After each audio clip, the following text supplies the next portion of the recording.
Muy buenos días y buenas tardes a todos. Muchas gracias por unirse y por acompañarnos hoy. Mi nombre es Juan Thompson, soy el director ejecutivo de ILAR, la Asociación Latinoamericana de Autocuidado Responsable. Y bueno, en el día de hoy estamos organizando este webinar denominado Educación en Salud como habilitador clave para empoderar a la población en el autocuidado responsable, como una de las actividades que desarrollamos desde ILAR en el contexto del Día Internacional del Autocuidado, que se celebra el próximo 24 de julio. Y la verdad que estoy muy contento hoy porque nos acompañan unos ponentes de primera línea que van a estar dialogando y haciendo un debate en conjunto con nosotros sobre cómo podemos de alguna manera empoderar a las personas en América Latina a través de diferentes herramientas para mejorar su educación en salud y para practicar también el autocuidado de manera eficiente y segura, ¿no? Entonces, como pueden ver aquí, hoy nos van a estar acompañando, como decía, unos ponentes de primera línea, especialmente actores que vienen trabajando ya con nosotros hace tiempo en diferentes proyectos que queremos promover desde ILAR. Entonces voy a comentar rápidamente quién nos acompaña en el panel en el día de hoy. Primeramente la doctora Magali Rodríguez, que es vicepresidenta del Foro Farmacéutico de las Américas.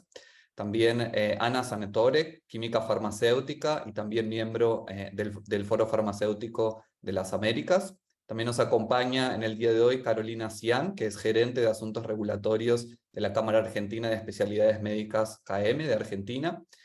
Y también el señor Rodrigo García, que es presidente de la Asociación Brasileña de Industrias de Productos para el Autocuidado de la Salud, que es ACESA, asociación allí de Brasil.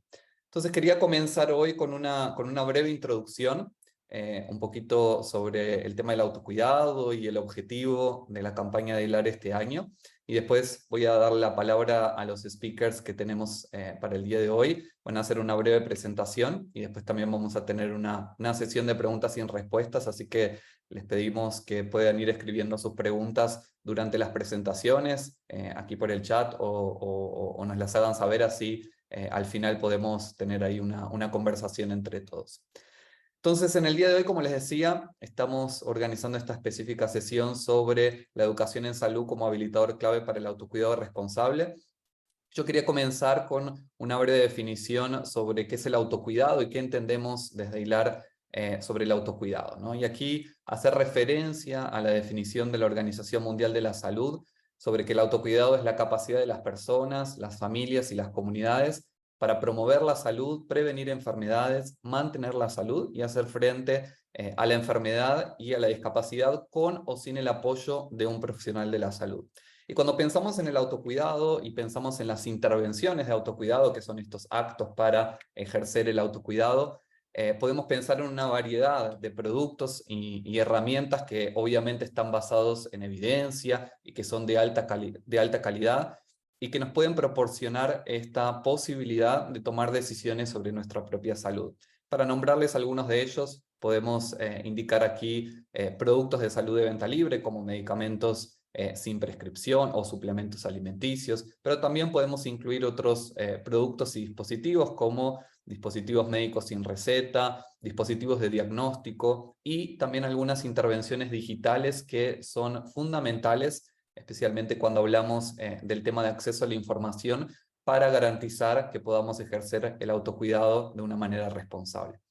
Y si vamos al próximo slide, me parece importante también resaltar aquí que cuando hablamos del autocuidado estamos hablando también de una estrategia fundamental para mejorar nuestros resultados en salud. Y creo que en el día de hoy contamos con bastante evidencia que muestra cómo actividades responsables, cómo cuidar de nuestra propia salud, cómo también algunos elementos de mejorar nuestra calidad de vida tienen un impacto directo en los resultados que podemos tener de salud.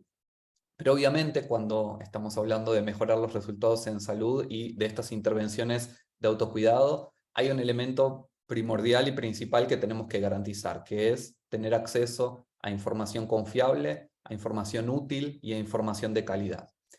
y de qué manera podemos como individuos tener acceso a esa información, ¿no? Y hay una variedad de elementos que podemos considerar que van desde la información que tenemos, por ejemplo, en los etiquetados de los productos de autocuidado, también insertos que nos permiten con un lenguaje más amigable y fácil de comprender, entender mejor el uso de determinados productos de autocuidado, la publicidad de estos productos que muchas veces nos proporciona información esencial para el correcto uso. Y también, último pero no menos importante, la información que los profesionales de la salud en nuestra región y en el mundo nos brindan sobre el correcto uso de estos productos. Y estas intervenciones de autocuidado, como decíamos, sin lugar a duda, tienen un impacto positivo en los resultados de la salud, pero no solamente para los individuos, es decir, no solamente para nosotros como personas, sino también para los sistemas de salud. Y es por eso que quería traer aquí algunos datos interesantes, si nos movemos al próximo slide, por favor, sobre un estudio de impacto económico y social del autocuidado que fue desarrollado por la Organización Internacional de Autocuidado, la Global Self-Care Federation. Esta es una organización global que está en relaciones oficiales con la Organización Mundial de la Salud y que desarrolló el año pasado este primer estudio global. Es por la primera vez que tenemos un estudio que alcanza más de 155 países en el mundo y diferentes regiones, obviamente, que nos trae estos datos y de manera cuantificable cuál es el impacto que el autocuidado tiene para nuestros sistemas de salud, ¿no? Y aquí podrán ver específicamente para América Latina que hoy por hoy el autocuidado tiene un impacto muy importante en los presupuestos de salud, porque podemos ver que 7.2 mil millones de dólares se ahorra el sistema de salud hoy en día. Esto no es algo a futuro, sino hoy en día. Este presupuesto se ahorra en los sistemas públicos de salud a través de las personas que ejercen el autocuidado. Pero no es solamente este impacto económico, ¿no? Como decíamos, también hay un impacto social.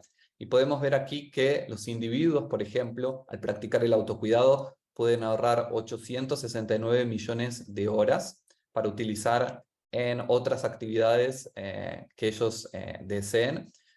Obviamente también hay una cantidad de horas ahorradas por los profesionales de la salud, ¿no? Entonces, 122 millones de horas los profesionales de la salud se ahorran porque las personas practican el autocuidado. Y pensemos cómo esa cantidad de horas puede ser redireccionada para la atención de condiciones más graves o complejas que sí requieren el acompañamiento continuo de un profesional de la salud, como por ejemplo un médico, ¿no? Pero también el autocuidado nos permite ganar días productivos, ¿no? Porque al poder tener acceso a estas soluciones, podemos resolver nuestras condiciones simples y no graves de una manera más rápida y ese tiempo, obviamente, tiene un impacto en la productividad de la economía de nuestros países. 2.5 mil millones de días productivos son ahorrados en América Latina actualmente por el autocuidado, lo que es verdaderamente un número considerable, ¿no? Con un impacto importante. Y al final, obviamente, más tiempo libre y mejores condiciones y mejor desempeño del sistema de salud, todo esto genera un bienestar para los individuos que podemos cuantificar aproximadamente en 79 mil millones de dólares por año para América Latina.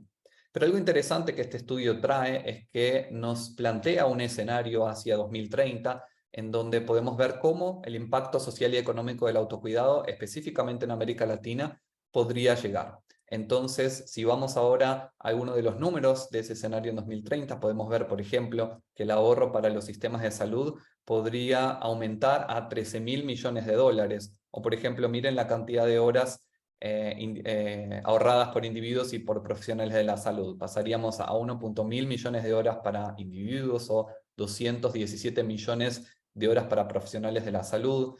Pensemos y recordemos también el escenario futuro en donde sabemos que hay grandes desafíos, ¿no? Sobre la cantidad limitada de profesionales de la salud en nuestra región y que la Organización Mundial de la Salud también estima que a futuro va a haber una falta considerable de estos profesionales. Entonces, cómo el autocuidado puede de alguna manera descomprimir las horas de los profesionales de la salud en condiciones que tal vez no requieren específicamente el acompañamiento de un médico, por ejemplo, y redistribuir ese tiempo para la atención de condiciones que sí lo requieren y que son importantes, ¿no? Entonces, Sin lugar a dudas, sabemos que el impacto económico y social del autocuidado de alguna manera nos permite garantizar sistemas de salud sostenibles y también mejorar los resultados en salud como lo veíamos, ¿no? Pero ustedes seguramente me pueden preguntar, Juan, entendemos muy bien este impacto económico y social del autocuidado, pero ¿qué es lo que tenemos que hacer para que a 2030 podamos conseguir ese impacto que estamos buscando, ¿no? Entonces, como van a poder ver aquí en el próximo slide, la Organización Internacional de Autocuidado, en conjunto también con el plan de colaboración con la Organización Mundial de la Salud, desarrollaron otro estudio muy interesante que se denomina el Índice de Preparación para el Autocuidado, o Self-Care Readiness Index, que nos trae 4 elementos principales sobre los que tenemos que trabajar para poder potencializar estos resultados en autocuidado. El primero de ellos tiene que ver con el apoyo y la adopción de los actores en el ecosistema de salud, es decir, profesionales de la salud, individuos, tomadores de decisiones, todos los actores que de alguna manera hacen parte del sistema de salud, tenemos que aceptar y tenemos que implementar e incluir la estrategia de autocuidado en nuestras prácticas. El segundo tiene que ver con de qué manera empoderamos al individuo. Y creo que aquí, obviamente, y hablando del tema de hoy, la educación en salud, la alfabetización en salud es sin dudas un elemento fundamental para garantizar que las personas puedan ejercer un correcto autocuidado y que lleguemos a esos escenarios de 2030 en donde el impacto social y económico del autocuidado pueda obtenerse, ¿no? El tercero tiene que ver con las políticas de autocuidado de la salud. Entonces, de alguna manera necesitamos también garantizar que la estrategia de autocuidado, el impacto social y económico del autocuidado estén considerados por las políticas públicas de salud que desarrollemos, ¿no? Entonces, ¿cuál es el papel que el autocuidado va a cumplir, por ejemplo, en incrementar el acceso o a la cobertura universal en salud? ¿O cuál es el papel que cumple en la estrategia de atención primaria en salud? Todos estos elementos tienen que estar incluidos en la política pública de salud. Y finalmente, un entorno regulatorio favorable. De nada sirve poder garantizar los otros primeros 3 puntos si las personas no tienen acceso a productos y servicios de autocuidado, a alternativas para prevenir, tratar o mejorar su salud, ¿no? Entonces, teniendo en cuenta esos 4 elementos, quería llamar un poquito a la reflexión en el día de hoy. Si vamos al próximo slide, como decíamos, que nos pongamos como objetivo hoy poder reflexionar un poco sobre cómo impulsar la educación en salud en América Latina a través de esos habilitadores críticos del autocuidado que observamos en el anterior slide, ¿no? Entonces, como para ponernos en contexto, sabemos que el rol de la educación en salud como habilitador clave para el autocuidado ya está reconocido por varias declaraciones y políticas alrededor del mundo. Hay un plan de la Organización Mundial de la Salud que incluye la importancia de la educación en salud. También el año pasado la Organización Panamericana de la Salud aprobó una política en atención integrada para mejorar los resultados en salud, que incluye al autocuidado y a la educación en salud como factores claves y enfoca y también solicita a los Estados miembros desarrollar este concepto, desarrollar políticas públicas que permitan empoderar a las personas para tomar decisiones sobre su propia salud. Y hay muchos estudios también que podemos traer aquí que nos hablan de cómo un mayor nivel en educación en salud garantiza mejores resultados, un mejor nivel de salud y un mayor bienestar, y cómo menores índices de educación en salud de alguna manera afectan esos resultados en salud y hacen que las personas se concentren más en tratar enfermedades, en atender enfermedades y no tanto en prevenir y en mantener un estado saludable, ¿no? Entonces, todos los que estamos aquí, los speakers que vamos a tener hoy en día, creo que es importante reflexionar sobre esa actividad, esas acciones que podemos desarrollar para poder promover la educación en salud en América Latina como ese habilitador de autocuidado, ¿no? Y para comenzar, creo que lo que tenemos que ponernos en mente es que tenemos que cambiar ese paradigma, ¿no? Ya el doctor Tedros de la Organización Mundial de la Salud, en una de las publicaciones, las primeras publicaciones sobre autocuidado, mencionaba que es necesario cambiar ese paradigma de centrarnos en la enfermedad y comenzar a centrarnos en la prevención, en el papel del individuo, en cómo podemos dotarlo de actividades, habilidades para poder tomar mejores decisiones sobre su propia salud. Entonces, pasando al próximo slide, que ya es el último, y doy paso a nuestros ponentes del día de hoy. Quería traer aquí algunos de los ejemplos de los que vamos a estar, algunos de ellos hablando en el día de hoy, ¿no? Entonces, cómo esos habilitadores que veíamos necesarios para poder potencializar todo el impacto del autocuidado en América Latina son tan importantes, ¿no? Y cuáles son esas acciones. Como decíamos, apoyar la adopción por las partes interesadas, por los actores del ecosistema en salud. Aquí tenemos un gran papel de varios de los profesionales de la salud. Hoy vamos a enfocar, por ejemplo, en el farmacéutico, y vamos a tener dos farmacéuticas estrellas en América Latina que nos van a hablar de varias iniciativas muy interesantes. Por ejemplo, cómo podemos dotar a los farmacéuticos de guías para poder orientar a las personas sobre el autocuidado, o cómo podemos implementar acciones de autocuidado en los servicios profesionales de la farmacia comunitaria, ¿no? También lo que tiene que ver, como decíamos, con la parte de información y acceso para la toma de decisiones de los individuos, ¿no? Aquí me gustaría mencionar algunos proyectos en los que estamos trabajando desde HILAR, como por ejemplo poder tener una evaluación un poco más basada en ciencia y basada en datos sobre cuál es el estado de la alfabetización en salud en América Latina, cuáles son los indicadores que podemos utilizar para medir. Eso lo dejo un poco ahí como introducción, pero en breve les vamos a estar dando más detalle sobre cómo avanza este estudio. Pero también, y es algo de lo que vamos a hablar hoy, cuáles son esas colaboraciones público y privadas que se pueden realizar para garantizar un mejor acceso a la información y que eso permita una mayor práctica de autocuidado. El entorno regulatorio favorable, como decíamos, es fundamental que podamos garantizar que la regulación y el marco de la regulación esté alineada con la oportunidad de las personas de tener acceso a diferentes opciones para practicar el autocuidado, ¿no? Y para ello, obviamente, necesitamos trabajar, y es algo en lo que trabajamos bastante desde HILAR con el apoyo de las agencias regulatorias de América Latina, en promover la eficiencia regulatoria, la simplificación de algunos procesos, la utilización del reliance o de la confianza regulatoria con el trabajo que se ha hecho con varias de las agencias regulatorias aquí en la región. Pero también tenemos otros ejemplos, como por ejemplo el tema de etiquetado e insertos electrónicos, ¿no? Cómo estas nuevas herramientas digitales pueden apoyar para que las personas puedan tener acceso a la información que necesitan, ¿no? Y vamos a estar hablando específicamente sobre eso con un caso muy interesante que nos va a estar presentando Carolina en el día de hoy.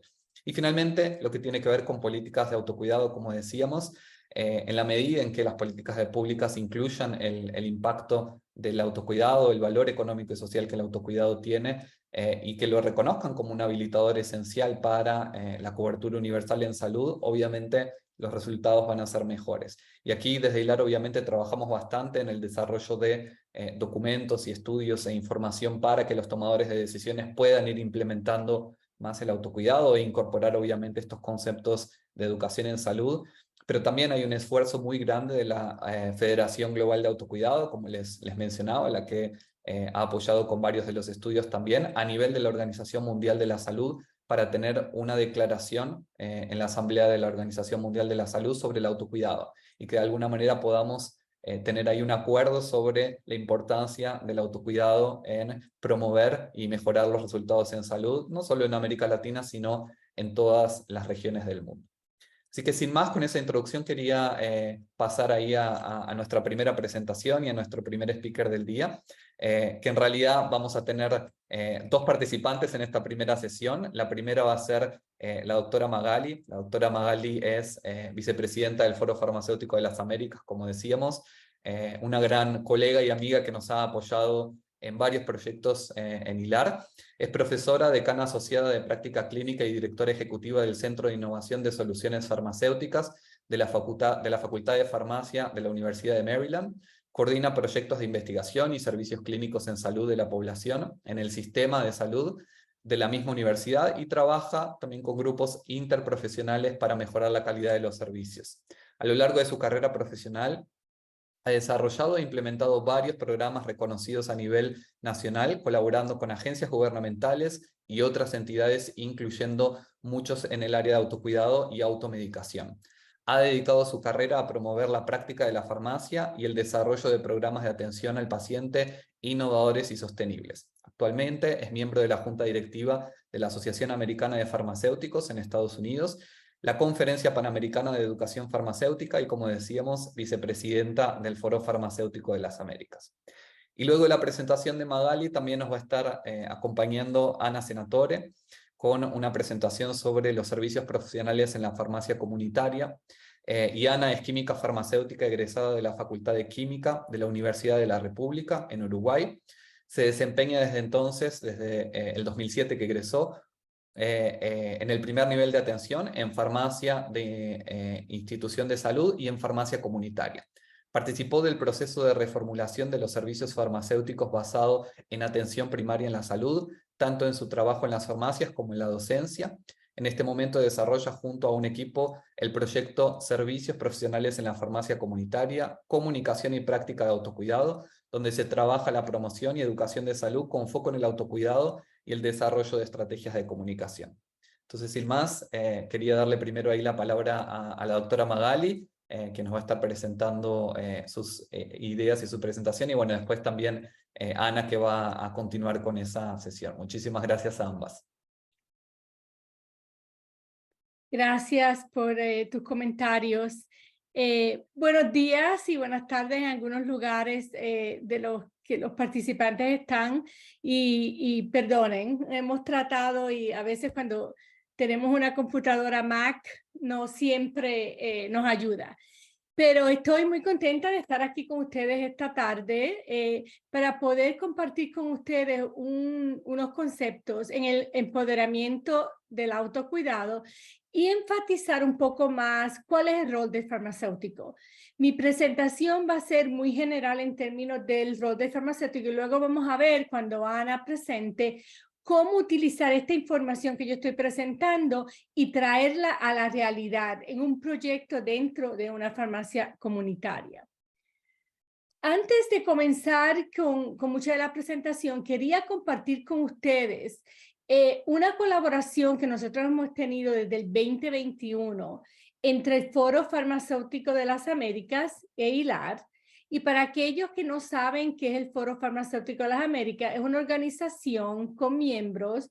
Tenemos una afiliación con la Federación Internacional de Farmacia y nuestro propósito es el fomentar el avance de la práctica de farmacia en las Américas y también el estimular y desarrollar unos proyectos y financiar proyectos para crear proyectos innovadores a través de la región.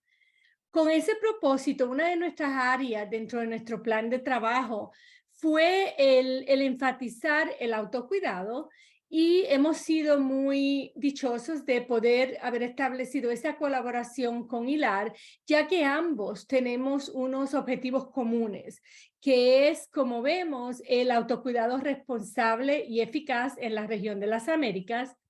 Y establecimos esta colaboración con dos objetivos primordiales. Uno era el reforzar el papel unido y el compromiso de los profesionales farmacéuticos y la industria farmacéutica en el suministro de soluciones para facilitar el autocuidado responsable. Y nuestro otro objetivo era comprometernos con partes interesadas, incluyendo gobiernos, agencias regulatorias, con la OPS, para desarrollar aún más el autocuidado como un pilar central, como nos decía Juan, en el sistema de salud.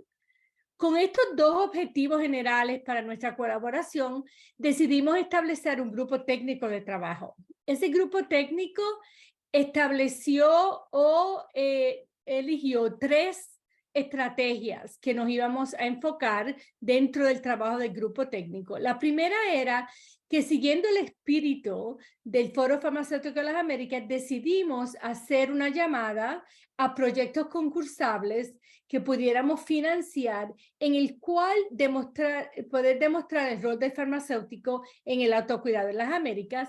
Recibimos 4 propuestas y de estas, uno de los proyectos ha sido financiado por nosotros, por el grupo técnico, y es la promoción y comunicación del autocuidado en la farmacia comunitaria en Uruguay. Uruguay. Y eso es lo que Ana nos va a presentar más tarde, cómo ese proyecto cuál es el concepto, la metodología y cuáles son los resultados preliminares. También decidimos que era muy importante establecer y resaltar el rol del autocuidado y el rol del farmacéutico en el autocuidado en las Américas, y por lo tanto establecemos muchas colaboraciones y foros de difusión de esta información, participando en muchos eventos a través de las Américas, en eventos científicos, publicaciones, y por lo tanto también decidimos que era muy importante el establecer materiales que nos ayudaran a difundir este mensaje de la importancia del autocuidado y la automedicación responsable, pero también estimular y aumentar el conocimiento de cuál es el rol del farmacéutico dentro del autocuidado. Y con esto les voy a presentar más adelante. Decidimos desarrollar programas y materiales educativos en el cual pudiéramos proveer información a los farmacéuticos de cómo establecer este rol. Como todos sabemos, cuando miramos al área de autocuidado, todos sabemos que hay unas barreras que existen, ¿no?, en el área de autocuidado. Y hubo una encuesta que se desarrolló en la América mirando a cuáles son los hábitos de salud, particularmente en la época de pandemia con el COVID-19. Y vimos que de las personas que completaron esta encuesta durante la pandemia, nos indicaron lo siguiente. Nos indicaron que 56% de ellos tuvieron que suspender las visitas a los médicos. Como todos sabemos, en muchos de nuestros países no podíamos ir a una consulta médica, y quiero resaltar en este punto que una de las cosas que fue muy importante es que las farmacias en muchos de nuestros países permanecieron abiertas como el único centro de salud que estaba disponible. Vemos también que 91% de las personas que contestaron declararon que les gustaría recibir más información sobre la salud, sobre el autocuidado, y que han reconocido la necesidad de este conocimiento, particularmente durante la pandemia. 5 de cada 10 de las personas que contestaron nos decían, recuerden, esto es en Latinoamérica, que consideran que no tenían unos buenos conocimientos ni las herramientas necesarias para cuidar de su salud y hacer frente a las enfermedades en una manera confiable, ¿no? Sentirse empoderados para poder tomar esas decisiones.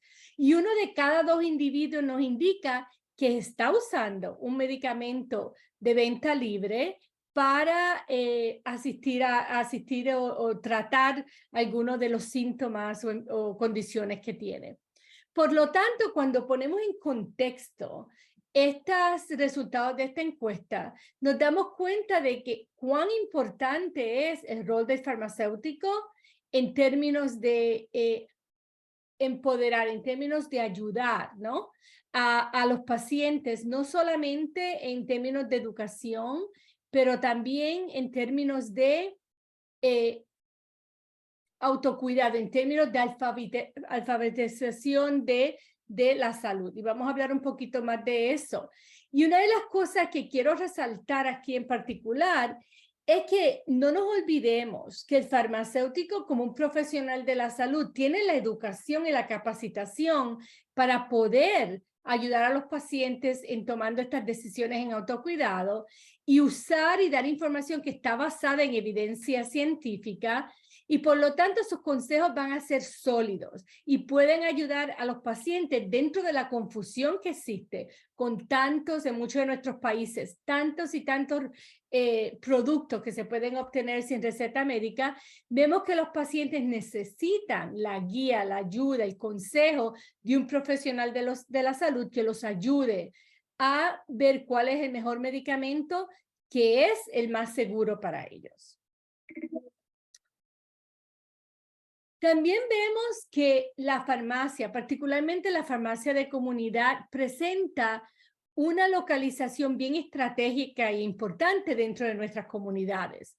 Una de las cosas que vemos en esta diapositiva es que si miramos a diferentes partes del mundo, hay una densidad bastante grande de farmacias comunitarias que existen en nuestros países.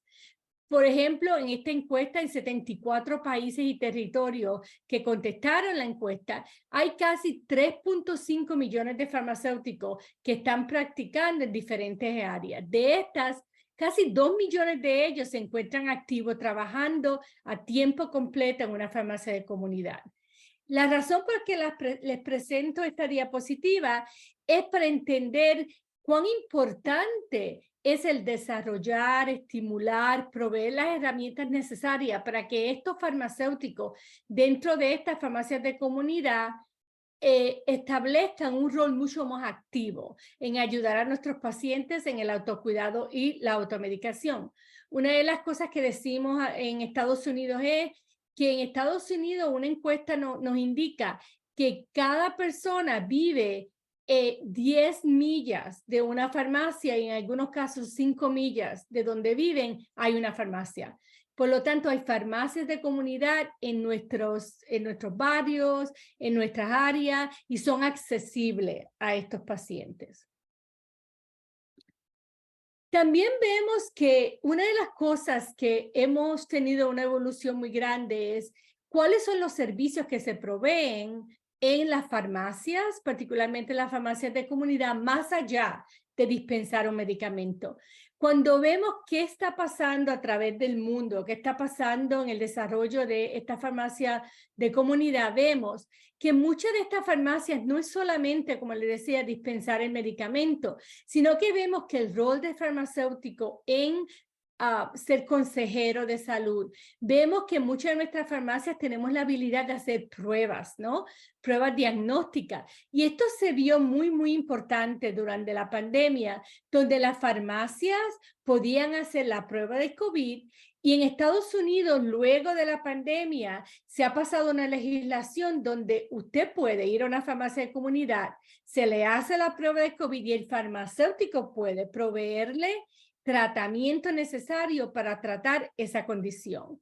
Lo vemos también en otras áreas como es la diabetes, la hipertensión. Vemos que muchas de las farmacias comunitarias se han establecido programas de manejo de medicamentos para enfermedades crónicas. Vemos que en algunos países se pueden dispensar contraceptivos dentro de la farmacia. Y les quería alertar que esta semana en particular en Estados Unidos, la agencia de FDA aprobó el primer contraceptivo oral que se va a vender sin receta en Estados Unidos. Por lo tanto, vemos que hay unas oportunidades muy grandes que existen en organizar todos estos servicios, en enfocar muchas de estas oportunidades para el autocuidado y la automedicación responsable. También vemos que cuando pensamos en Latinoamérica, queremos ver cuál es el panorama en Latinoamérica y qué nos dicen nuestros pacientes, nuestros consumidores. Y en esta encuesta en particular, estábamos tratando de ver si el paciente considera suficiente para la toma de decisión la información sobre medicamentos disponible en diferentes lugares o fuentes. Y aquí vemos que 43% de las personas que contestaron nos dicen que la información que reciben en la farmacia la perciben, la consideran suficiente para ellos tomar la decisión. Por lo tanto, vemos que hay mucha oportunidad para nosotros de desarrollar mucho más esta habilidad de la farmacia comunitaria y del farmacéutico de proveer esa información necesaria para los pacientes para la toma de decisión.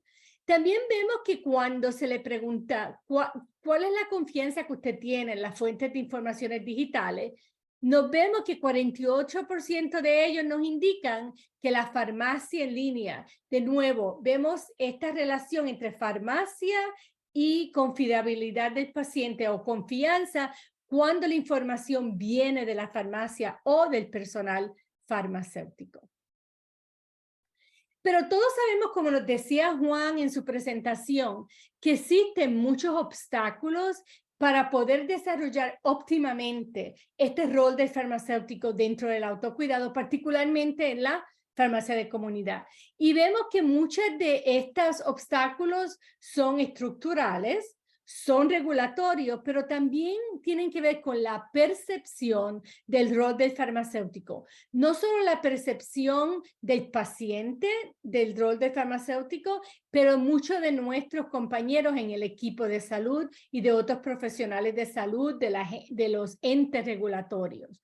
Y vemos que en muchos sitios hay una disminución en la fuerza laboral de la farmacia y vemos que esto es muy particular también en Latinoamérica, que en muchas de nuestras farmacias de comunidad el farmacéutico no está presente a tiempo completo.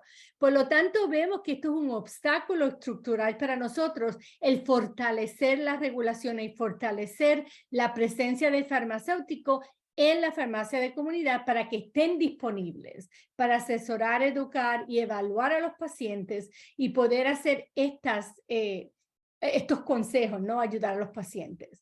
También vemos que hay restricciones regulatorias en muchos de nuestros países.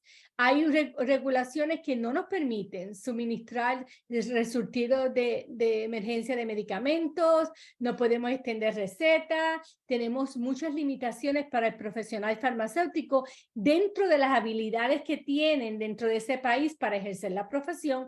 Y como les decía, la percepción tanto del farmacéutico de sentirse que tiene el entrenamiento, que tiene la capacidad, ¿no?, para proveer estas actividades, como también la percepción de los diferentes miembros de los equipos de salud.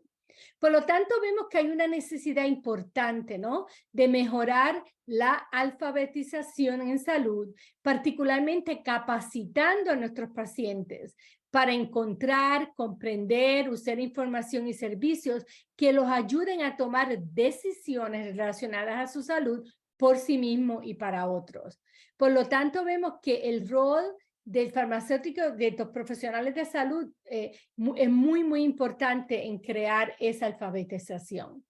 Como les había indicado, nuestro grupo técnico también identificamos que era muy importante proveer herramientas, proveer información a los farmacéuticos para que puedan ejercer, ¿no?, esta función que le estamos exhortando a hacer y poder empoderar a las personas para que participen responsablemente en el autocuidado e incorporar esto como una parte activa y una parte diaria de las actividades del farmacéutico. Por lo tanto, nuestro grupo técnico con el Foro Farmacéutico de las Américas y en colaboración con ILAR y la Federación Internacional Farmacéutica, establecimos esta publicación en el 2023 que se llama Empoderar el autocuidado, un manual para los farmacéuticos.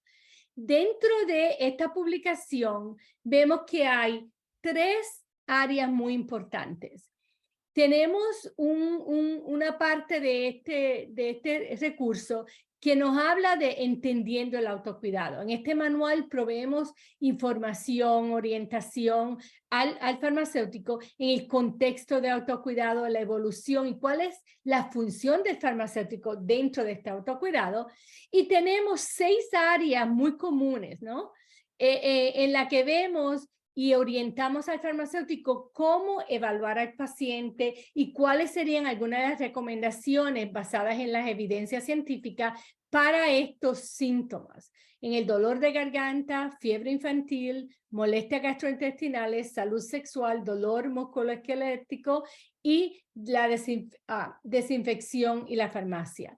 Y tenemos un capítulo específicamente dedicado a cuál es la realidad en la América Latina, porque queríamos ver qué es lo que está pasando en la América Latina y de nuevo exhortar a que podamos desarrollar mucho más de estos programas. Quería demostrarles de una parte muy rápida un ejemplo, y esto es si viene un paciente a la farmacia de comunidad y esté en un dolor musculoesquelético, vemos aquí cómo el manual guía al farmacéutico en cómo asesorar, cómo identificar y evaluar los síntomas y cuáles serían de nuevo ese tratamiento, ¿no?, que le podemos proveer al paciente, que está basado de nuevo en evidencia científica y en las condiciones particulares del paciente. Ayuda al farmacéutico a hacer las preguntas adecuadas, cuáles son los medicamentos que el paciente usa, cuáles son sus enfermedades, y los guía. Y solamente les quería presentar esto como un ejemplo No tenemos mucho tiempo de enfatizarlo mucho, pero para que vean cómo está el manual. Y con eso concluyo y quería resaltar unas cuantas puntos importantes que les he hablado a través de mi presentación y cuál es el rol del farmacéutico en el autocuidado. Y como vemos, es uno en el que hay muchas fases y como yo digo, tenemos muchas oportunidades. Como promotor de salud, de nuevo, participando en campañas de promoción de salud. Y esto es algo que es muy importante, que quiero resaltar, que es muy importante que nos unamos a aquellas campañas de salud que están en nuestros países como entrenadores, proveyendo información, proveedores de calidad de salud, prescriptores en muchos de nuestros países, comunicador y colaboradores con no solo con los sistemas de salud, pero con otros profesionales de la salud. Y con esto le doy paso entonces a Ana para que Ana pueda compartir con ustedes cómo entonces tomar estos conceptos que hemos hablado, cuál sería el rol del farmacéutico y entonces poder implementarlo dentro de una farmacia de comunidad. Gracias. Gracias, Magali. Bueno, gracias por la oportunidad de presentar el proyecto y el desafío que es y que ha sido y que es trabajar el lindo desafío, ¿no? Que es trabajar en autocuidado, para el autocuidado desde la farmacia comunitaria. Buenas tardes o buenos días, porque creo que en Uruguay somos de los que estamos como más tarde. Bueno, yo les voy a compartir la experiencia de la ejecución de este proyecto en una farmacia comunitaria en Uruguay. No es una sola farmacia, es una cadena de farmacias, son 19 sucursales en Montevideo y una en el área metropolitana, un poco alejado de Montevideo, porque Montevideo es la capital de Uruguay, así que es una gran ciudad, por lo menos para Uruguay, ya donde su población, donde la densidad de población es importante, entonces la comunidad de referencia para la farmacia es una comunidad numerosa. El proyecto se llama Servicios Profesionales en la Farmacia Comunitaria, Comunicación y Promoción de Prácticas de Autocuidado. Esta es nuestra experiencia de trabajo sobre o para el autocuidado, donde nos propusimos generar espacios o formas nuevas de comunicación o nuevas para la farmacia sobre prácticas de autocuidados y el uso responsable y seguro de los medicamentos.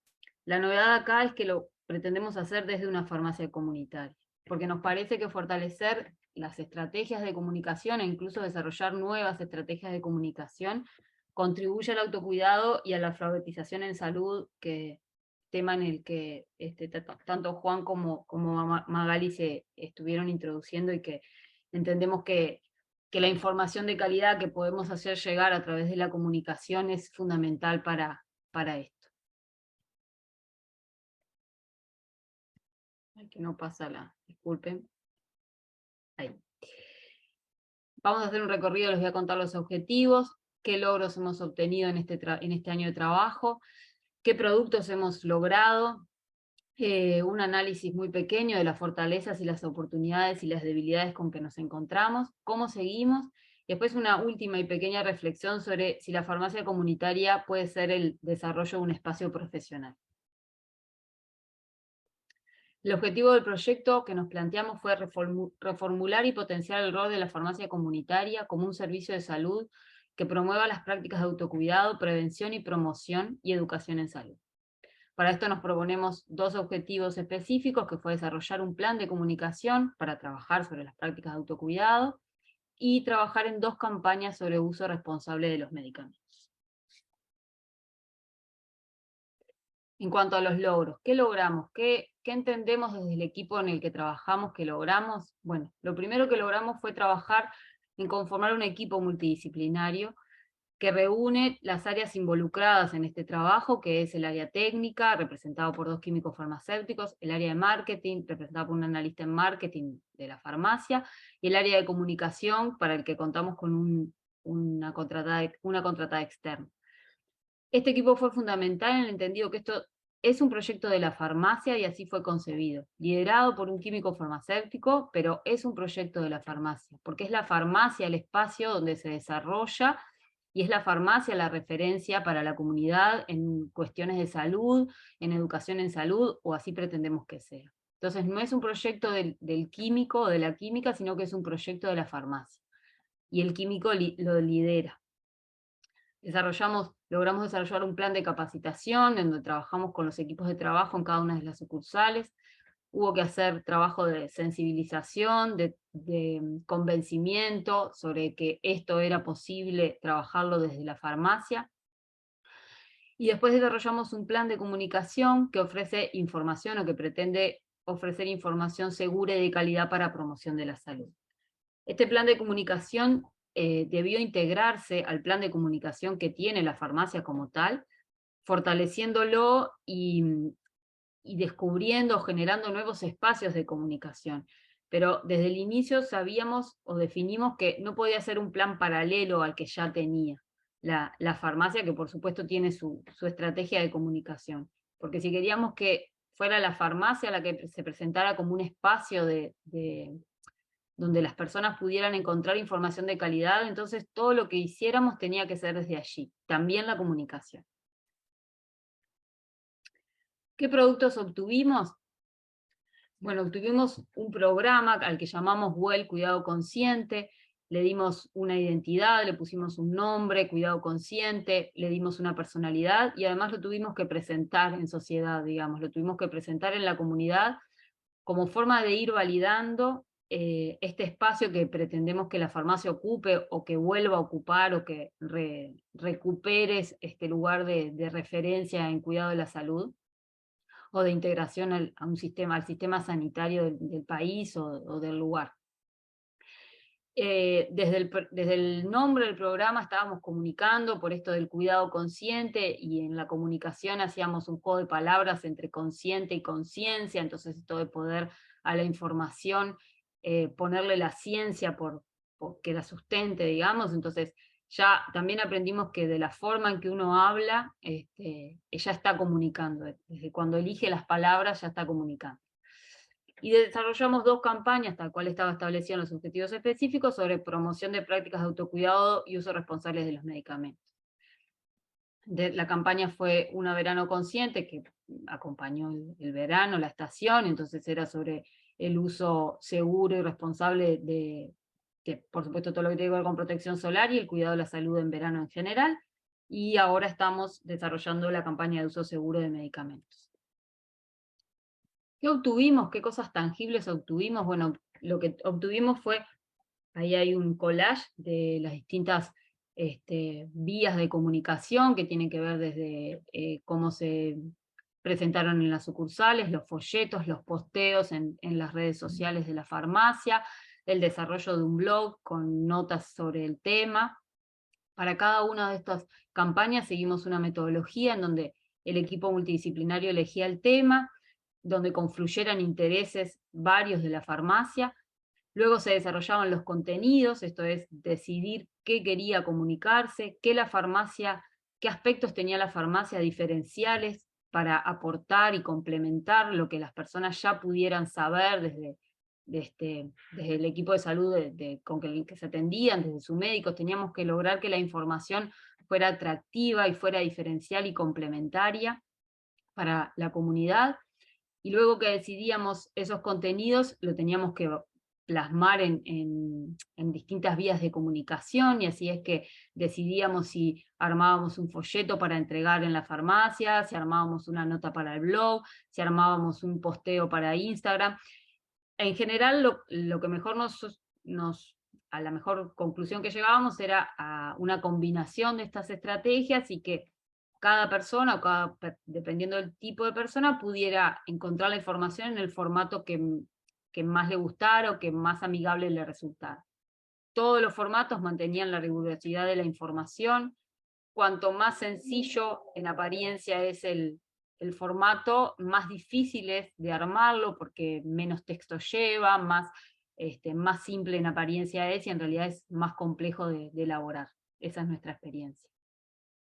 Ahí, por ejemplo, se ve en el segundo collage, que cuando trabajamos el uso seguro de medicamentos, entregamos unas jeringas para la dosificación de la medicación pediátrica, con un folleto que explicaba por qué deberíamos, o se recomienda el uso de jeringas para la dosificación de la medicación pediátrica, y a su vez hay una nota en el blog que desarrolla este tema. Entonces la idea es que las personas, si quieren avanzar en la información, tengan dentro de la farmacia donde seguir avanzando en profundizar esa información.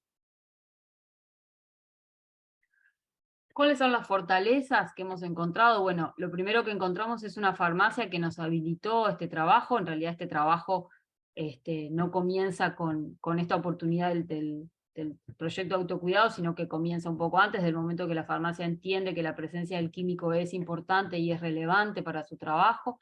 Entonces la otra fortaleza es el químico presente en las farmacias.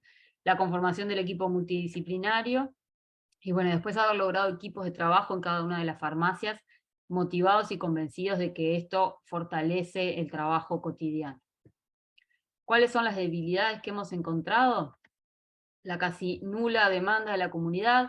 Esto es que la comunidad no sabe que puede encontrar en la farmacia este tipo de respuestas, que puede encontrar consejos farmacéuticos sobre el uso seguro de la medicación, sobre el cuidado de la salud en general, y esto dificulta el trabajo porque durante algunos momentos uno tiene la sensación que le habla a nadie, entonces hay que construir esa demanda, hay que construir ese espacio, y de eso se trató mucho todo este año de trabajo, de visibilizar y, como decía al principio, de validar el espacio. El escaso conocimiento que tenemos en la farmacia para el desarrollo del marketing farmacéutico, entendido como a favor de establecer canales de comunicación profesionalizados desde la farmacia, y después barreras propias internas de la organización, porque también es un cambio para la propia organización, en el que hemos tenido que ir convenciendo paso a paso a las demás áreas de la propia organización. ¿Cómo continuamos? Nos proponemos fortalecer esta metodología de trabajo, que su pilar fundamental es el equipo multidisciplinario, para que el proyecto realmente sea de la farmacia y no sea de un químico o de una química farmacéutica.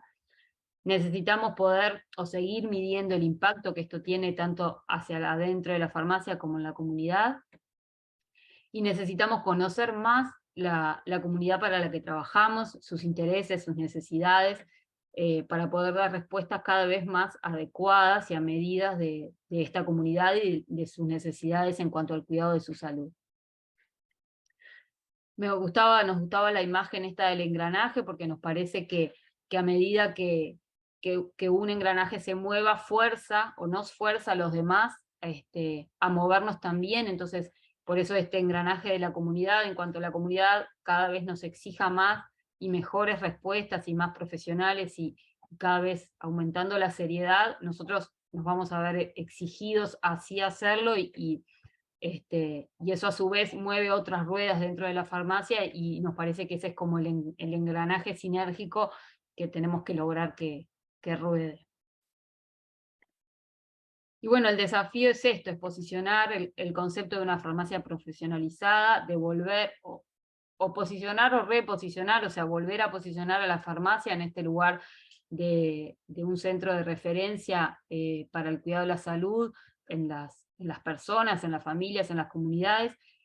De las farmacias, distinto de otros centros de salud, es que las farmacias están insertas en las comunidades, en los barrios, entonces están muy al alcance de la gran mayoría de las personas. Puede ser que en algunas localidades incluso no haya centros de salud, ni mucho menos hospitales, y siempre hay una farmacia. La farmacia cuenta con un profesional, que además es el único profesional, que es el farmacéutico o el químico farmacéutico en su establecimiento, que muchas veces está desaprovechado en todas sus potencialidades. Entonces el desafío pasa por eso, por validar este espacio de profesional y todo lo que la farmacia tiene para aportar en el sentido de promocionar el cuidado de la salud y trabajar en pro del autocuidado. Y para terminar, esta imagen de comunidad, farmacia comunitaria y sistema sanitario, en realidad la idea es que la farmacia comunitaria se integre plenamente al sistema sanitario. Hay países en donde podrá estar un poco más cerca, no es el caso de Uruguay, y también sé que no es el caso de muchos países, en que en realidad está por fuera del sistema sanitario, y bueno, la idea es que realmente forme parte y sea validado su espacio y su lugar en sus aportes complementarios y diferenciales con el resto de los equipos de salud y centros de cualquier sistema de salud. Y la comunidad ahí, que es como donde todos los equipos de salud debemos hacer foco, tratando de ver o aprendiendo a leer qué necesitan para crecer y para cuidar cada vez mejor su salud. Muchas gracias. Las preguntas ya explicaron al inicio cuál es la metodología. Perfecto, muchísimas gracias, Ana. Muchísimas gracias, doctora Magali, también. Me quedo mucho con ese concepto, ¿no? El farmacéutico y la cercanía y la inserción en la comunidad, ¿no? Y cómo ese papel es tan importante para poder no solamente desarrollar el autocuidado, pero también guiar a las personas en este camino de la educación en salud para poder conseguir la información que necesitan y también brindarles la confianza, ¿no? Creo que esa relación, esa empatía también le da a los individuos la confianza necesaria con esa información para poder animarnos a tomar las decisiones que queremos sobre nuestra propia salud, ¿no? Entonces, felicitarlas a ambas por el excelente trabajo que están haciendo y resaltar de nuevo que es un gusto para Hilar estar trabajando y colaborando ahí con el Foro Farmacéutico. Muchísimas gracias. Si les parece, entonces seguimos con la agenda. Voy a presentar a nuestra próxima ponente, que es Carolina Cian. Carolina nos va a estar hablando sobre el etiquetado electrónico de productos farmacéuticos, el caso de Argentina, y creo que una experiencia muy enriquecedora sobre este tema del que estamos hablando mucho en la región. Entonces, Carolina es farmacéutica y bioquímica con orientación en biotecnología en la Universidad de Buenos Aires. Cuenta con posgrados en asuntos regulatorios a nivel nacional e internacional y está trabajando para su tesis en la licenciatura de Gestión de Recursos Humanos. Cuenta con 20 años de experiencia en asuntos regulatorios en la industria farmacéutica y biofarmacéutica, además de consultoría, ocupando posiciones globales durante 12 años. Actualmente es gerente de Asuntos Regulatorios y Farmacovigilancia en la Cámara Argentina de Especialidades Medicinales. Es miembro también del Comité de Expertos de Asuntos Regulatorios de SAFIBI desde 2012, coordinadora y disertante en la Diplomatura Internacional en Asuntos Regulatorios de la misma institución, miembro de Regulatory Affairs Professionals Society, DIA Global Forum, International Society of Pharmacovigilance y la Asociación Argentina de Farmacovigilancia, y representante por Argentina en la Federación Latinoamericana de la Industria Farmacéutica, FIFARMA. Carolina, un gusto tenerte hoy con nosotros y bueno, muchísimas gracias ahí por la presentación de antemano. Adelante. Bueno, Juan, gracias por la cálida bienvenida y buenas tardes a todos los que están participando. Voy a compartir entonces pantalla para avanzar con la presentación. Bien. Y bueno, y como les adelantamos, les vamos a compartir un poco de qué se trata este proyecto que estamos trabajando aquí desde KM en Argentina, y bueno, preparamos esta agenda para ir transitando junto a ustedes en los próximos minutos. Dos palabras acerca de KM: es la Cámara Argentina de Especialidades Medicinales, que funciona con sede en Argentina y representa a las empresas farmacéuticas y biofarmacéuticas que desarrollan y comercializan productos en nuestro país, que tienen un fuerte compromiso con la innovación mediante la investigación y desarrollo de medicamentos y tecnologías médicas para seguras, eficaces y de calidad. Compartirles también que estamos a punto de cumplir 100 años de trayectoria, lo cual es muchísimo, y fíjense que también lo es para la región. Y bueno, para compartir también nuestro compromiso en la misión y la visión de ser promotores de un sistema sustentable y transparente para la innovación en salud.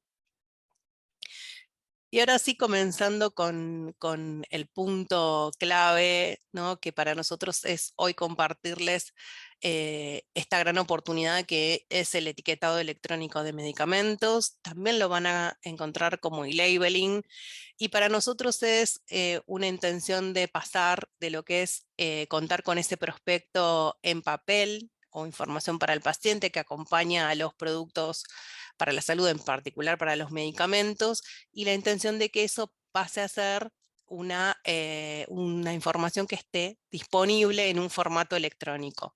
Por supuesto que va a ser la misma información que es aprobada por la autoridad sanitaria, la agencia regulatoria de cada país, y lo importante es que va a estar disponible para los pacientes o para la población en general a través de ese producto, sin tener que abrirlo, ¿no? Entonces podemos acceder a esa información directamente leyendo desde lo que sería el estuche o el frasco.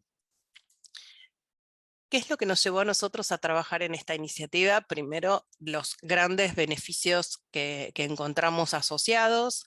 Aquí van a ver solo algunos de ellos que vamos a ir explorando juntos en los próximos minutos, pero lo importante es la facilidad del acceso, ¿no? Esta información que está contenida en los productos muchas veces está en un papel que tiene una letra muy pequeña, muy difícil de leer, o que incluso a medida que vamos utilizando el producto es lo primero que descartamos, ¿sí? Por eso nos parecía que es mucho más fácil de acceder a esta información y además al poder estar contenida en otro formato, como es el formato electrónico, no necesitamos tener mucha información escrita en un envase que tal vez es pequeño o reducido para contener toda esa información que es tan importante, ¿sí? Por otro lado, no solo decíamos para los pacientes, también para los profesionales de la salud, para quienes acompañan a los cuidadores, el entorno. Es una forma más familiar y más cercana de encontrarnos con información actualizada del producto, ¿sí? Porque tenemos que pensar que la implementación, y ahora vamos a ver lo que implica, ¿no? Generar una nueva versión de ese documento, se va a encontrar en tal vez varios lotes posteriores del producto, y acá es una oportunidad de que rápidamente nos encontremos con nueva información de este producto. Por otro lado, también la oportunidad de incorporar estas tecnologías que permitan la inclusión de personas con necesidades diferentes, y acá no solo pensamos en discapacidad, sino también en algo completamente natural, que es con el pasar de los años nos cuesta cada vez más leer de cerca, leer letra que tal vez está muy pequeña o muy justita. Entonces, la lectura o llegar a poder acceder a la información de los productos de otra manera, a través de un archivo que está en formato digital, donde podamos ampliar la letra, elegir otro contraste, buscar rápidamente el contenido, o hasta incluso poder acceder a videos donde nos puedan mostrar cómo se utiliza, que siempre es más fácil, tal vez lo audiovisual es una forma más fácil de llegar con información que tal vez un esquema o un dibujo de cómo se tiene que utilizar algún producto. Por otro lado, el formato de visualización, que ya lo hablamos, esto de poder ampliar, achicar la letra, buscar puntualmente lo que nos interesa, pero otro punto, otra base muy fuerte es la de acompañar la tendencia mundial a la integración de tecnologías innovadoras para la sustentabilidad ambiental. Pensemos que estamos hablando de dejar de utilizar papel, y no solo estamos pensando en el papel que va, en el prospecto que va en cada unidad, sino también en la cantidad de papel que tal vez se tenga que destruir frente a una nueva versión de ese prospecto, de esa información para el paciente, ¿sí? Así que ese es un punto bien fuerte.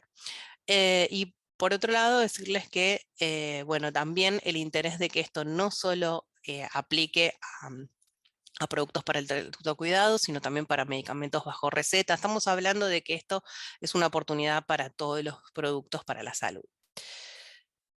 Ya hablamos que esto tiene ventajas tanto para la población, los profesionales, las entidades regulatorias en la evaluación y la industria. Revisamos entonces de los beneficios para la población. Ya vimos acceder a la información, la rápida actualización del material. Todo esto es clave. Estamos hablando que las personas, en el caso de los productos de autocuidado, pueden tomar decisiones sobre los productos, y para ello es clave contar con información y conocer más de ellos.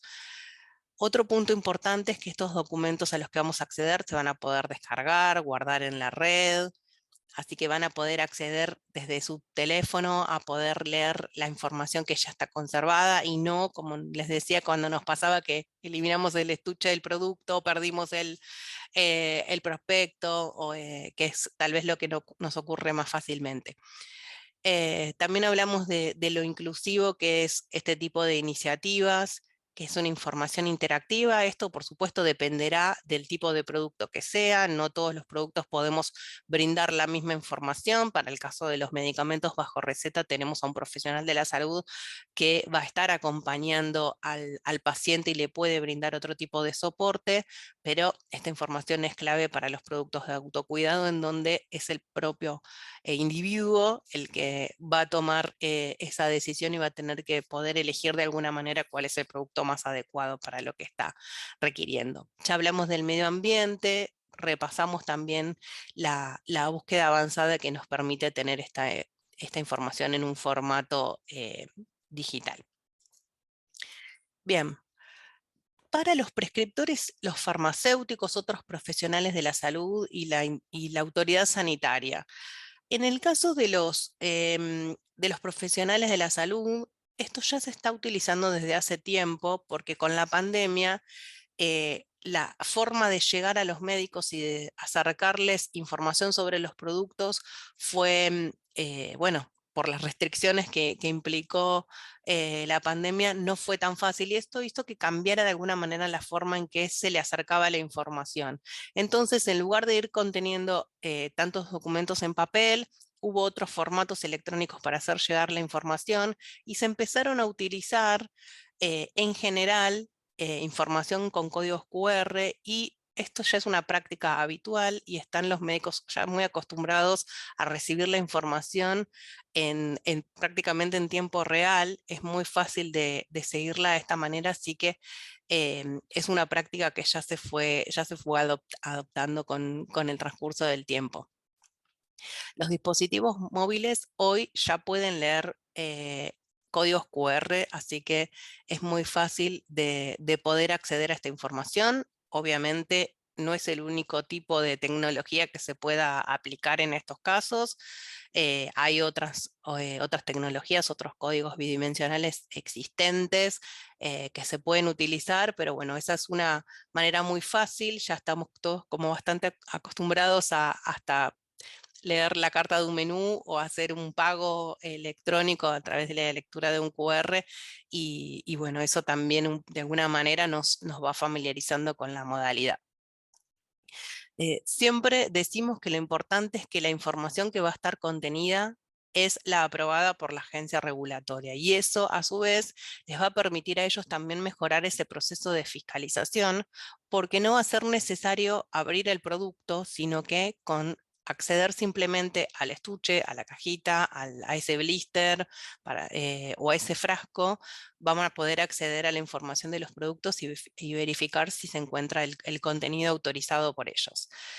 Este punto también es muy importante para los individuos en general. No van a tener que adquirir un producto, cosa que hoy a veces ocurre, que para acceder a la información y poder tomar la decisión tengo que haberlo abierto, y esto no es posible. Entonces es una manera rápida de poder contar con más información para poder lograr una adecuada toma de decisiones.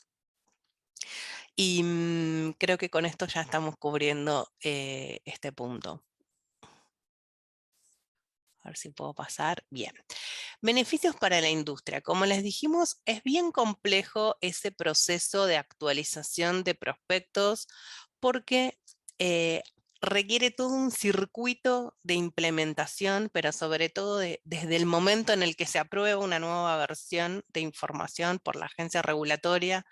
Eso nosotros lo vemos como en realidad un documento como si fuera en Word, que tiene que pasarse, ¿no?, por diseño gráfico, se genera el arte, ese arte se tiene que aprobar, se tiene que enviar a imprimir, esa impresión que tiene que ser controlada, y esto recién va a estar incluido en próximos lotes que se fabriquen del producto, que puede llegar a llevar meses.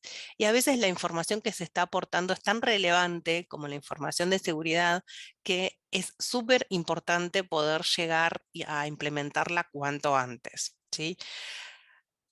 Además de la reducción del consumo de materiales. Les decíamos que es un material que se suele actualizar con cierta frecuencia, en algunos productos más, en otros menos, por supuesto, pero por eso es muy importante pasar a esta modalidad de formato electrónico, porque estaríamos evitando el uso de papel. Y piensen que, por ejemplo, para productos de venta bajo receta, los prospectos suelen ser muy grandes, muy voluminosos, y hace que sea un gran volumen de papel, hace que también aumenten los estuches, las cajas de los productos. Entonces, los ahorros que se van a ir viendo en materiales terminan, tal vez no tanto económicos, sino ahorros en cuanto a evitar,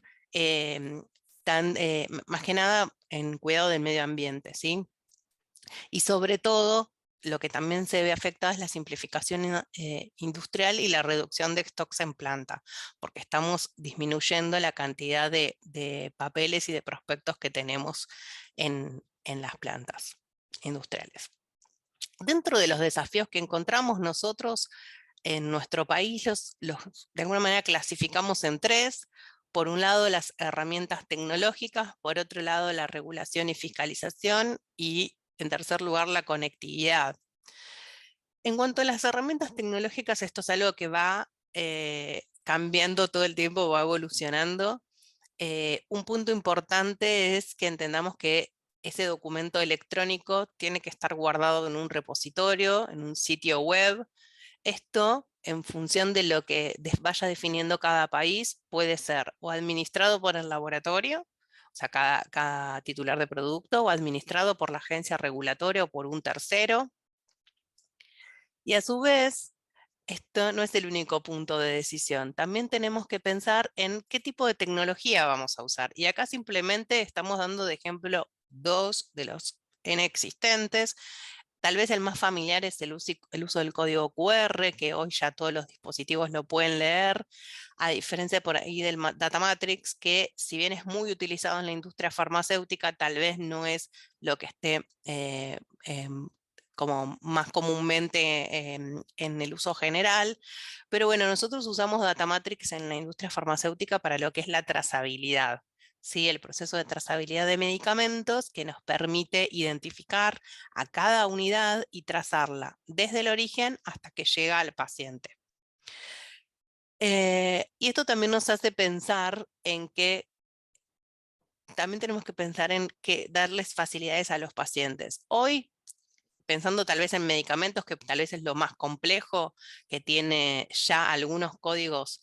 Por ejemplo, tiene código de barras que se usa para algo, tiene tal vez un código de Data Matrix que se usa para trazabilidad y le vamos a estar agregando otro código. Bueno, parte de los desafíos que nos estamos planteando es cómo podemos facilitar para que esto se pueda leer o de alguna única manera, o bien que esté muy bien identificado cuál es el código que se tiene que leer para llegar a la información correspondiente en cada lugar.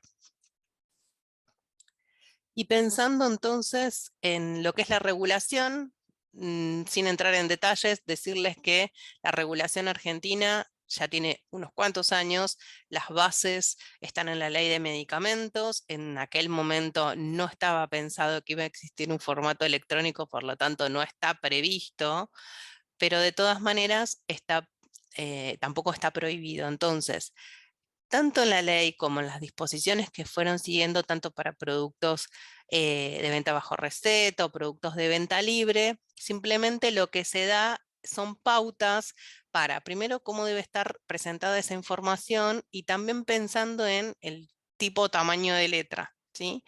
Y solo en las normativas más actuales, como las de productos médicos, empezaron a dejar algunos espacios abiertos como para decir: esta información respecto de las instrucciones o manual de uso pueden venir en el formato, sin importar el formato, ¿sí? Entonces, como ven, es algo que hoy se podría estar haciendo en nuestro país, y esto está haciendo que algunas compañías vayan presentando individualmente algunos de sus, o sea, con interés, algún producto que quieran pasar a la modalidad del e-labeling.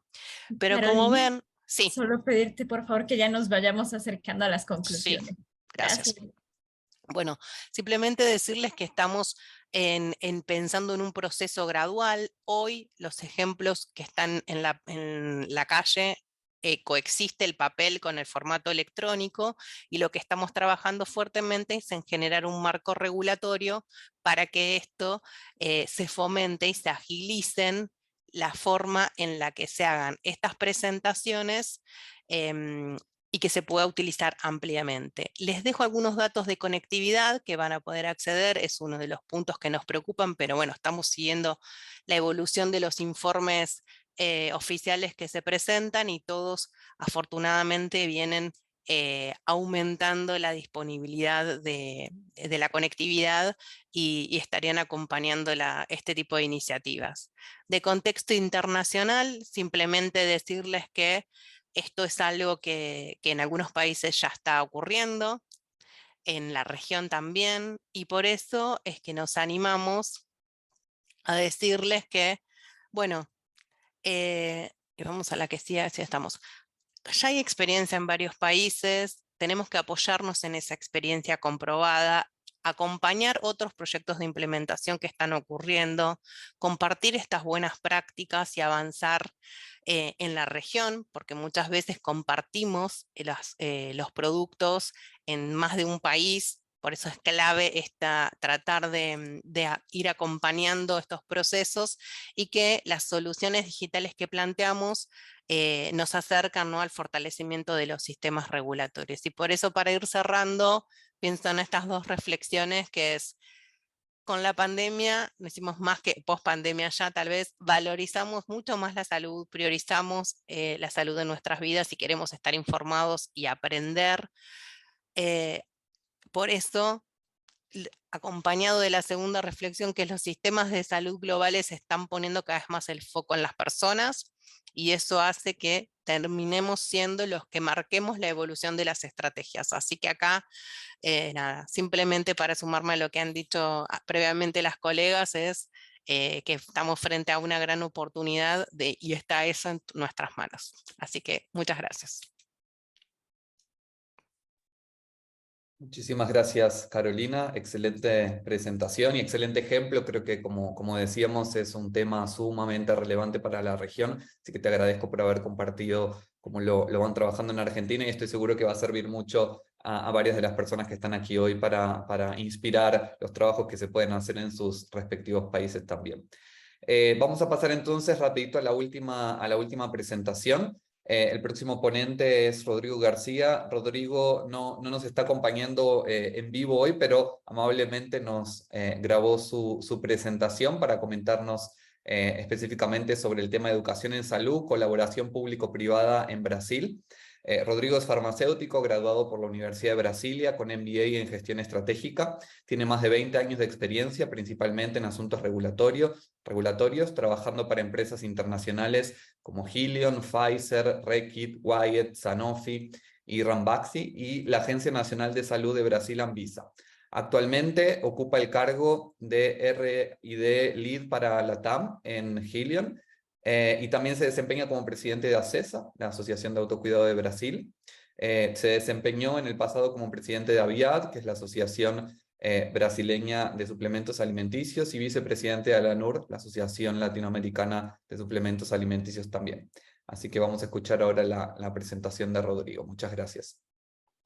Buenos días, buenas tardes a todos. Me llamo Rodrigo García y actualmente soy el presidente de ACESA. Yo voy a hablar un poquito más qué es ACESA, pero antes de arrancar, soy a todos que como brasilero, bueno, español no es mi primer lengua, entonces voy a hacer el mejor que puedo para explicarme en español. Y ahí muy contento, ¿no? En recibir las dudas si usted tiene alguna cuestión después que termina el webinar. Yo voy a hablar de un tema muy interesante, que es un tema de educación en salud, que está muy conectado con todo el trabajo que ACESA está haciendo en los últimos años en Brasil, buscando desarrollar la condición de la gente a entender sus síntomas y saber cómo poder tratarlos de la mejor manera posible. Y voy a compartir con ustedes algunas acciones que hemos tomado en ese sentido en Brasil, que ojalá pueda inspirarlos y pueda hacer que ustedes conozcan un poco más de nuestro trabajo. Pero antes, permítame hablar un poco qué es ACESA. Como les comenté anteriormente, ACESA es la Asociación Brasileña de la Industria de Productos para Autocuidado y Salud, que hoy reúne los principales fabricantes de medicamentos sin receta, ¿no? Nosotros recién, y voy a comentar también un poquito más adelante, recién hemos incorporado otras categorías y al revés de solo hablarlos de OTC, hablar de productos para autocuidado. Y al año pasado hemos visto a una compañía que trabaja con dermocosméticos ingresando en la asociación, lo que nos llena de orgullo. Y estamos a trabajar para que más compañías nos puedan sumar y traer más relevancia a todo ese mercado. Pero hoy reunimos alrededor de unos 80% del mercado de medicamentos sin receta, que es unos 35% del mercado farmacéutico total en Brasil. Con la ampliación, eso que les comentaba, el año pasado hemos tomado la decisión de actuar más allá de los medicamentos sin receta, entonces incorporamos a los nutricionales, dermocosméticos y productos de salud, con el objetivo principal de la difusión del concepto de autocuidado para que más y más personas entiendan su importancia, ¿no? Y estamos buscando incorporar otros temas de interés de la industria y de la promoción de la defensa de los beneficios económicos de la salud relacionados al autocuidado. Además de trabajar con ACESA y estar como presidente de ACESA, yo también estoy a cargo del equipo de desarrollo de productos en Haleon, que es una compañía recién creada, la separación de GSK, que lleva productos con medicamentos sin receta, productos vitamínicos y dispositivos médicos. Hablando hablando un poco de lo que estamos haciendo en educación de salud, recién hemos firmado una parcería muy importante con Fiocruz, que es donde por medio de la Equivia enviamos data de la venta de medicamentos sin receta para el tratamiento de síntomas relacionados con problemas respiratorios, ¿no? Con esos datos, Fiocruz suma la información de redes sociales, informaciones de hospitales y otras para poder buscar entender si hay alguna pandemia en Brasil en una determinada localización. Eso nos llena de orgullo porque nos va a permitir anticipar si hay, por ejemplo, una sobreventa de medicamentos para la gripa en un determinado sitio del estado de Río de Janeiro. Eso permite que Fiocruz envíe una alerta al día en vivo al secretario de la salud de esa municipalidad avisando que hay un tema en su ciudad y ofertando medidas que pudieran ayudar a controlar a ese tipo de enfermedad, ¿no? El otro trabajo también que estamos desarrollando en eso es una actualización y una serie de webinars que hemos recién empezado en abril. Las llamamos A3, que es acceso a la actualización en autocuidado, donde básicamente ofertamos a la gente charlas súper interesantes sobre autocuidado, importancia de la alfabetización en salud y buscando concientizar que más gente busque informaciones correctas sobre cómo manejar su propia salud. Todos sabemos que cuando una persona hace uso de las herramientas de autocuidado, eso ayuda a la sustentabilidad del sistema de salud, ya que la persona no va a ascender a los hospitales y la búsqueda por el sistema de salud, sobrecargando el sistema de salud y trayendo costos que no son necesarios. Para que usted tenga una idea, un estudio que hemos publicado el año 2015,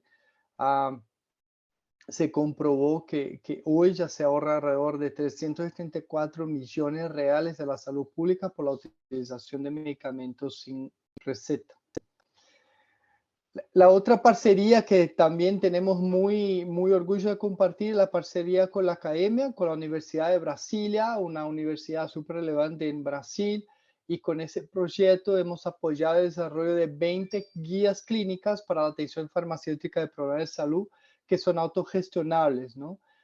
Ese desarrollo por supuesto, ¿no? Que ha salido de la academia también, pero ha contado con una metodología rigurosa de análisis de evidencia por un formato de enfoque simple que facilite el aprendizaje y la propagación del contenido. Hoy ya se utiliza eso en la farmacia escuela de la Universidad de Brasilia para apoyar a los farmacéuticos ahí a tratar a la gente que busca apoyo en la farmacia, y ahora estamos trabajando con la Universidad de Brasilia para poder llevar a todos esos guías a más y más sitios en Brasil, también en parcería con el Colegio de Farmacéuticos de Brasil. Y todo eso resulta que hemos invertido mucho en la generación de datos, ¿no? Para que usted tenga una idea, en los últimos 6 años invertimos 2.3 veces más que los 14 años anteriores en desarrollo de información que ayuda a los tomadores de decisión a entendiendo la realidad, poder tomar decisiones que de facto cambian la vida de la gente.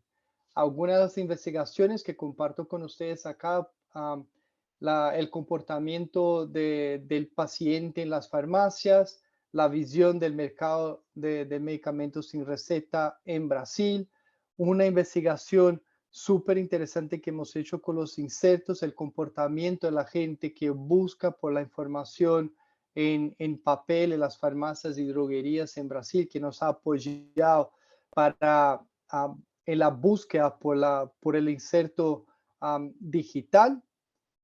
También el año 2020 una investigación sobre marcas paraguas, súper importante porque estamos buscando actualizar la legislación en Brasil, enseñando y compartiendo con Avisa cómo la gente utiliza y compra los productos basados en su marca. Y eso lo hemos hecho en parcería con Hilar. Hilar siempre ha sido un parcero muy importante en nosotros. El año 2020 también cómo el autocuidado ha apoyado la pandemia en Brasil, y ese año como un avance de la investigación del año 2019. Estamos por concluir una investigación exactamente en esa dirección que pueda comprobar la utilización del código QR por la población y cómo mejor utilizar de todas las herramientas digitales para que la gente pueda tener la información que necesita para la correcta utilización de su medicamento. Bueno, lo siento no poder estar con ustedes en vivo. Estoy totalmente abierto a cualquier pregunta que ustedes puedan tener. Agradezco mucho a Hilar por la invitación a poder compartir un poco el trabajo que estamos desarrollando en Acesa, y agradezco la atención de todos ustedes. Muchas gracias.